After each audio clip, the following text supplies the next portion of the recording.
Ahmedabad municipal corporation में Bharatiya Janata party द्वारा अहमदाबाद शहर में ग्रीन कवर बढ़ाने के लिए नए नए अभियान शुरू किए जाते हैं। एक साल में 3 मिलियन झाड़ उगाए जाएंगे ऐसी बातें की जाती है।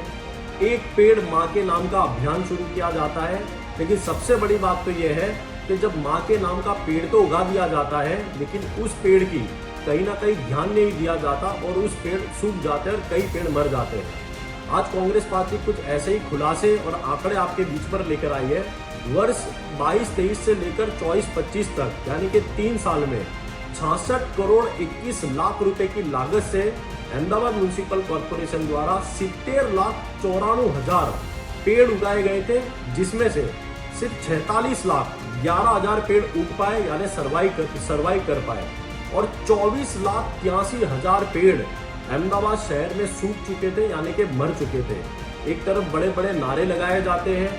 जैसे मैंने कहा कि एक पेड़ माँ के नाम, लेकिन उन पेड़ों की रक्षा कहीं ना कहीं भारतीय जनता पार्टी नहीं कर पाती। और सबसे बड़ी बात तो ये है कि अहमदाबाद म्युनिसिपल कॉरपोरेशन का गार्डन डिपार्टमेंट जब इतने सारे पेड़ करीबन 24,83,000 पेड़ सूख जाते हो पिछले 3 वर्ष में, तो कहीं ना कहीं भारतीय जनता पार्टी और गार्डन डिपार्टमेंट की बेदरकारी दिखाई देती है। और सबसे बड़ी बात तो यह है कि पिछले 4 साल में गार्डन डिपार्टमेंट के द्वारा 323 कॉन्ट्रैक्टर को कोटेशन में काम दिया गया, यानी कि कोई टेंडर की प्रक्रिया नहीं की गई, सिर्फ कोटेशन में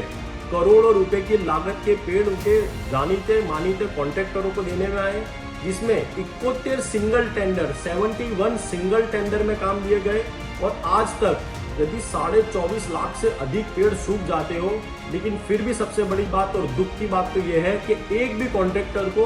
भारतीय जनता पार्टी और अहमदाबाद म्युनिसिपल कॉरपोरेशन द्वारा आज तक गार्डन डिपार्टमेंट में ब्लैकलिस्ट नहीं किया गया है। कांग्रेस पार्टी का ये मानना है कि अहमदाबाद शहर में ग्रीन कवर बढ़ाने के लिए जो एक वर्ष में 3 मिलियन झाड़ उगाने के लिए बड़े बड़े नारे लिए गए, बड़े बड़े वादे किए गए, लेकिन वास्तविकता तो ये है कि अधिक से अधिक पेड़ जो झाड़ उगाए जाते हैं, जो पेड़ उगाए जाते हैं, उन पौधों का सर्वाइवल जो रेट है वो कहीं ना कहीं भारतीय जनता पार्टी उसे मेंटेन नहीं कर पाती है।